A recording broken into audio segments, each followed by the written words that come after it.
Hello, everyone, and welcome to this edition of Be Heard, brought to you by Vaco. For today's conversation, we're going to be focused on the very important but very challenging concept of staying present. We'll talk about it as it relates to leadership, our teams, as well as at home with our families. My name is Meagan Krift, and I'm a talent advisor here at Vaco Cincinnati. And today I am joined by Laura Tomlin, Chief Administrative Officer of the EW Scripts Company, headquartered in Cincinnati, Ohio. Laura is not only a trusted colleague of mine, respected mentor, but also a dear friend. So Laura, welcome to Be Heard. Meagan, thank you so much. I'm so excited to be here with you and really grateful to Vaco, and especially that we get to spend this time together talking about something that is really close to my heart and I think so important for people to talk about and be open about. Absolutely. And before we dive in, I would love you to introduce yourself to our audience a little bit. Of course. So as Meagan said, I'm the Chief Administrative Officer at the EW Scripts Company here in Cincinnati. We're a publicly traded media company. We've been around for about 145 years. We have two primary divisions. So we have a local media division that has television stations across the country, really focused on journalism, and a national networks business. So we do a lot of entertainment and news. So brands like Newsy, Grit, you like old Westerns, Laugh, Bounce. So a large media company. We're about 5,000 employees. And I lead IT, HR, and strategy for the company. And my journey really has been a great one here at Scripps, but I met Meagan about 15 years ago in staffing. So I'm a recruiter at heart. I always will be. And I really joined the EW Scripts Company to start the internal recruiting function. And really my career just took off from there. I moved into HR, to operations. Then I ran the national media division 3.5 years ago. And then just most recently moved into this Chief Administrative Officer role. So grateful to have had so many experiences at a company that has great values and really has a growth and development culture. Definitely. And as you mentioned, this topic is close to your heart. And as I tease, you've really become a coach mentor to me. And we're going to go ahead and just dive right into presence, right? So Laura, why is it so important for leaders to stay present? And honestly, what does that even mean? You know, when I think about presence and I think about the start of the pandemic, so back in 2019, I think my definition of presence then was, I don't actually think I knew what presence meant. I have spent a lot of time trying to be more mindful over the past few years. Our worlds collided. So when you think about our personal lives and our professional lives, we were managing and juggling so much, and still to this day are doing the same thing. And being present, I think, allows you to be your true and authentic self. When you take a step back and take a moment to take a breath, it's amazing, I think, what becomes available. Everything from creativity to productivity, and really being mindful with your employees as a leader. Being present and being able to listen intently is important to your staff and to your teams. And people realize when you're not. I mean, the reality is we've got so much coming at us. Our phones are going off constantly, our Apple Watches. And so being present is not just about focusing on the moment, but really letting go of sort of what happened an hour ago, what you're going to face in the next hour, and even letting these dings, just let them come and try to just stay in the moment. Mm-hmm. And I love that the other day when Laura and I were preparing for this, I teased because I shut down my Outlook. I flipped my iPhone over. I was ready. We were prepping and I had, guarded that time. And lo and behold, of course, my Apple Watch, which I took off for today, was just like vibrating and dinging. And, that's exactly what, even in that moment, when you are so engaged and intent on where you're at, I think that's where the growth happens, where you're not even noticing these other distractions. Yeah. And, I think that I was thinking about sort of this concept of leaning in, right? Mm-hmm. As women leaders, you lean in, you can have it all. And I thought, well, what happens if we just lean back? Just lean back for a minute and take a moment to really think about, how we can get the best out of others and out of ourselves. And, we live in a fast-paced world right now with so much coming at us that when you can stop and be more mindful, you can tap into so much more than I think we're even aware of, right? And that takes practice. This is not easy. I mean, I have been working on being more mindful for quite a while, and people joke like, how do you really become more mindful? And I'm like, well, it takes practice. It's not something that is natural because we operate at a pace that is so fast, and we're always trying to plan, right? We all have a PowerPoint, we have a list, we're high achievers, and so we're always preparing for the next thing. And I think that takes us away from what's here and now. Mm-hmm. And that's all we have, right? And that is where, I think the growth comes, is when you can really start to let go of what happened. And of course, act in today with intent for the future, but really focus on what is achievable right now, where I'm at, either in this meeting or in this block of time or prepping for this. And to your point earlier, Laura, you're right. I think as leaders and as employees, we all know when there's an engagement level and when people are present and when they're not. And this kind of even goes into where, again, you're in your home office right now. I'm in a physical office with the hybrid work life that most companies are going to own long term. Yeah. Presence is really going to continue to be an area of importance. Yeah. And I think purpose, when we think about what's happened over the past 2 years, we've all reprioritized, what's important in life. And employees, team members, even us as leaders, we're looking at what we care about. Do we connect with the company's purpose that we're either working for or interviewing for? And so, you really have to think about, can you be in a place as a leader or an employee where there's a connection for you, where you feel like you're making an impact, you align with the values of the company. And I think that this hybrid work environment and flexibility that employees are really demanding, as an employer, we often think about what's really best for the business. And if we can think about what is best for ourselves as leaders and what is best for the employee so that they can show up or show up late, right? Or leave early. We all are on 24/7. And so I don't see the chaos changing the pace. And so the only thing I know that I can do is to take control of the moment. And how do we sort of live in the moment a little bit more than we ever have in the past? And that, I think, can unleash a lot of opportunity. Yeah. In your opinion, I know you mentioned back in 2019, like pre-pandemic, you're not sure that you knew what presence was, right? Or you weren't maybe as mindful. What still today, where has your personal growth been? But you're constantly teaching me, like, be like water, like, be like water, let it go, right? Like, flow more. Yes. And I'm working very hard at that, Laura.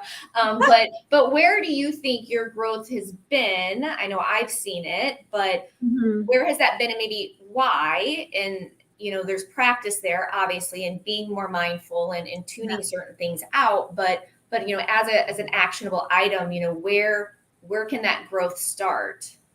And where have you seen I yours? think you have to start small. Like, we set these big goals for ourselves. We set, KPIs, metrics, right? We're all sort of in this world where we're trying to achieve all of this. And my coach, who is the best in the business, in my opinion, asked me the other day, what's most important to you for this year? Like, it's not, hey, what do you want to achieve, but just what is most important? And I think when we ask ourselves some of the most basic questions, we tend to look at things a little bit differently. I want to unleash potential in people at the EW Scripts company. That's what I want. So let me think about my goals through a different lens and a different perspective. But if I were to say something that, is different for me, is just, I try to take a breath and I try to take a minute before a meeting or a one-on-one to just arrive fully present. And we rush from meeting to meeting, Megan. Like, we just talked yesterday about this. Did that. We're running late, we're texting. And so taking a minute, which is very difficult to do because this is not our natural pattern as human beings anymore, to slow down. So the biggest thing that I have done over the past couple of years is I've just slowed down. And during the pandemic, we got a taste of that, right? Yeah. Many of us weren't going many places.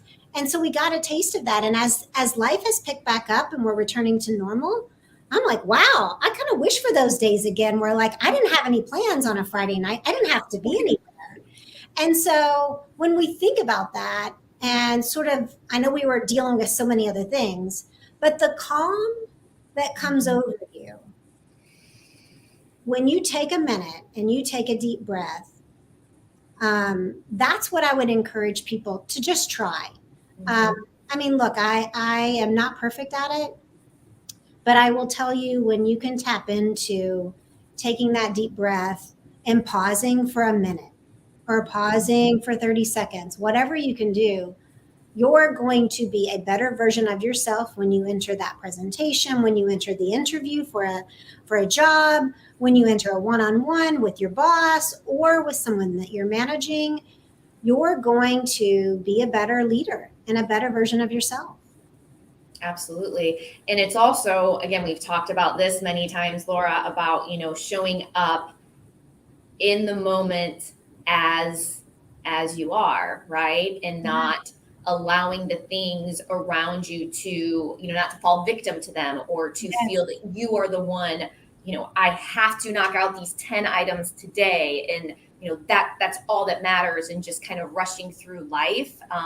And really, again, allowing things to unfold a little bit more naturally as your true, attentive, intentional self.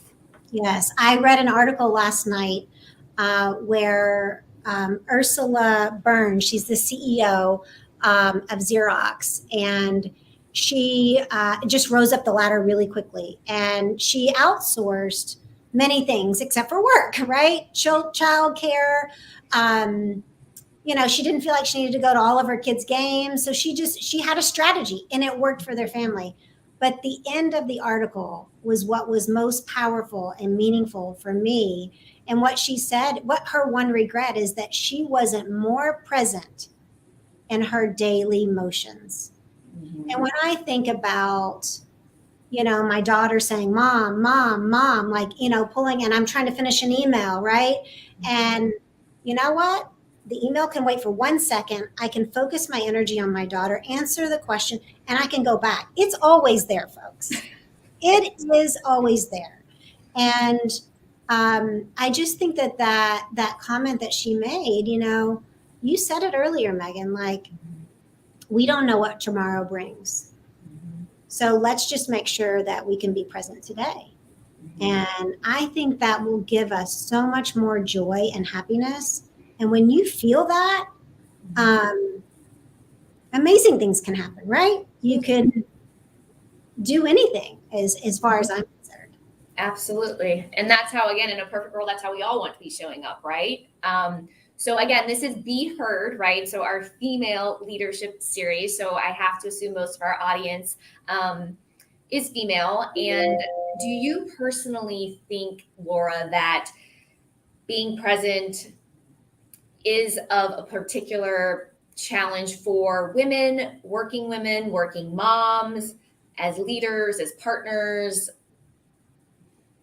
Yeah, I think it's a huge challenge, and it's a challenge that I think I've had for most of my career, if I'm being really honest, because I was always trying to achieve more. You know, I am goal oriented.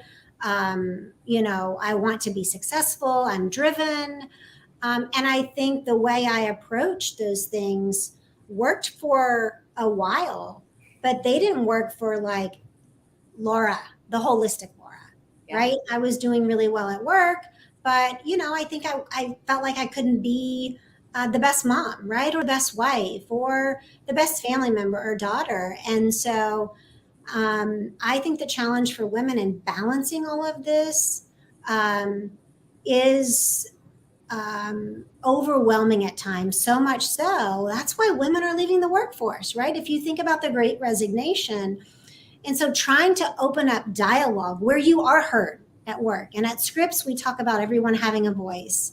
And it is really important to create a culture of transparency and support. Meagan, if you approach me and you tell me what you need at work, and for some reason we can't give that to you at Scripps, I should let you know that honestly, right? So that I can help you get to a place, wherever that might be, where you can actually grow and develop. And the transparency and honesty that is needed now within our cultures, you know, if folks don't start getting that right, you're going to lose talented people. And honest conversations and open conversations will lead to the right decision. And as leaders and even as employees, we have to make tough decisions, right? Do we need to leave early to get to that game? What about dinner? You know, what about the promotion? Can I do it? And, you know, I just think that the more conversations that we can have that create that transparency, the better sort of outcome, right? We try to control the outcomes. If we allowed it, if we can sit back and allow the outcomes to come to us, right? When we're calm and we're mindful and our minds are a little bit clear, you know, I think what I would tell the audience today is like, get out of your head and try to get to your heart. Because when you can get out of your head, so much more comes when you allow your heart and other things to sort of show up as well. Absolutely. Oh my gosh. You know, you're speaking to my heart. And if the audience knows me, they know that as well. And we did have a question come in. So we are pulling questions. So if you have anything and we kind of near towards the end of our time today, drop it in the chat and we will address those. And the question is, what is the best way to communicate with leaders? I love this. So what is the best way to communicate with leaders who are having a hard time slowing down themselves? So if you have a leader that is frantic, distracted with the iPhone, I think if you're comfortable asking the leader, like you lead. If you want the leader to slow down, then you lead by example, right? Hey, I really want to have a thoughtful conversation with you. I don't really want any distractions. You know, are you comfortable if we take a minute to either arrive or to put our phones aside, right? You know the leader the best, and so you might know the right approach, but approach it from a we perspective, like you're willing to slow down and you're asking them to be willing to slow down and be present, and use words like be present. I mean, who doesn't want to be present? I want to be present. I need to be more present. When somebody asks you about being present, like it's sort of like, wow, I thought I was present. Right? Amazing. So I think you lead, right? You become the leader and help show them. If they may not know, right? I mean, I always say as leaders, we have blind spots.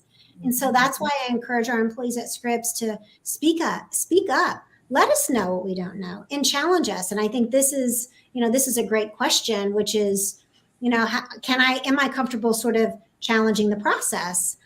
Which is, hey, yeah, phones are allowed and there's distractions and you're not listening to me. But the question is a good one because you talked about employee engagement. And if you're meeting with the leader and they're so distracted, the employee, you're going to lose them in that moment. And then that's going to, could lead to, it's going to trickle down. Yeah. Yeah. I mean, engagement is my other huge topic. Here's another great question. So I will go ahead and address this. I would love to hear tangible ways to catch yourself as you move away from times when you're saying, hold on.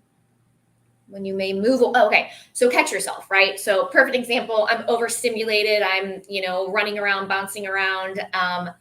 What are tangible ways in those moments to catch yourself and recenter and ground yourself to be more present? I mean, the first thing you have to do is be willing to notice. Mm-hmm. So, when you start to think about becoming mindful and present and you start to do some work, you're going to notice when you're just what you described. Mm-hmm. And, I think the most tangible thing to do is to stop moving physically. Then I think you can take a breath. But sometimes we move so quickly. We are running to conference rooms. We're running, home. We're driving. We're taking calls, right? And so if you can't stop moving, I guess I should say, if you can't stop moving, actually taking a deep breath with the longest exhale, right, that you can, all of a sudden you've triggered that parasympathetic nervous system and you will feel it. You might not feel it the first couple of times, like folks on this, LinkedIn Live are like, yeah, whatever, Laura, it will work. But it does take practice, right? I mean, you can't be a great point guard unless you do a lot of dribbling drills, right? Mm-hmm. So it's going to take practice. Yeah. And I think too, no different than that takes practice, right? Once you can slow yourself down and then you are being more intentional and being more present, and then you're able to watch the growth happen to where those emails are popping up, but you're not even fazed by them because I am so engaged with you, Laura, and there is no one else and nothing else that matters more to me than this conversation or this brainstorming session or this interview, and nothing else matters. Here's another question. How do you communicate with a leader that does not have children and family and expects you to move? What does that say? Expects you to move 165 miles an hour a week. That is fast. That's like I was like, well, oh, okay. Yeah.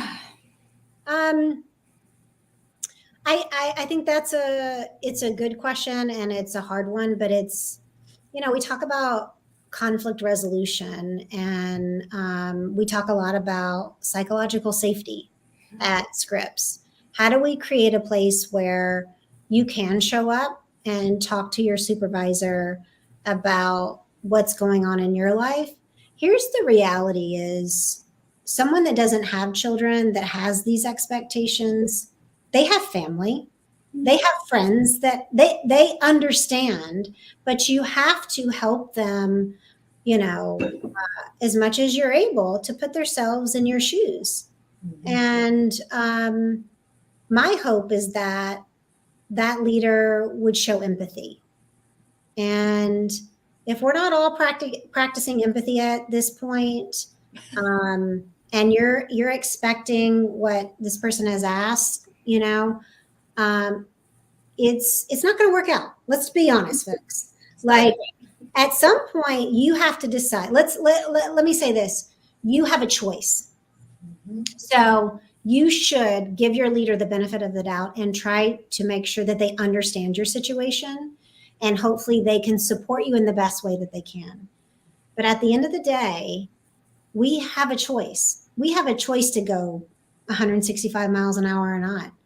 And when you step back and think that you actually have choice, your expectations of that leader change because you feel like you can do what's best for you. And Absolutely. that's way easier said than done, Megan, but that would be my advice is to be honest. Mm-hmm. That's And great feedback. yeah.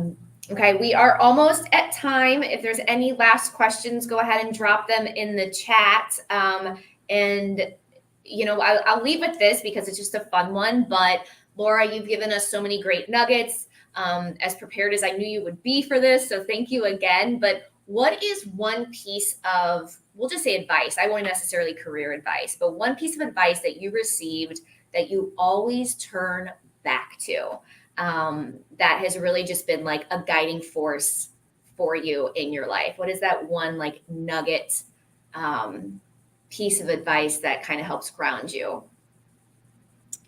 I mean, I've received a lot of great advice. I have, a lot of great mentors, friends like you who, lift me up, keep me going.